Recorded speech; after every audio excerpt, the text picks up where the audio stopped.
مؤتمر صحفي لوزير المواصلات الماليزي، والسؤال هو: هل أجزاء الحطام التي تم العثور عليها هي للطائرة المحطمة فعلا؟ بعض الأجزاء يقدر طولها بمتر وأخرى ب3 أمتار. بعضها يبدو لامعا يشير إلى مادة معدنية صلبة ربما. شوهدت هذه الأجسام على بعد 2557 كيلومترا من مدينة بيرث الأسترالية. سفن صينية تشارك في البحث أيضا وتقوم بتمشيط المنطقة التي يشتبه بوجود أجزاء من حطام الطائرة الماليزية فيها.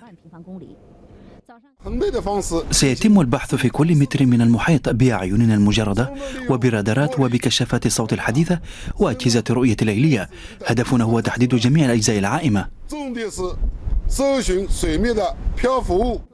إن كانت الأجزاء المحطمة تعود للطائرة MH367 فعلا، فقد يستطيع المتخصصون الآن تحديد الموقع الذي تحطمت فيه أيضا.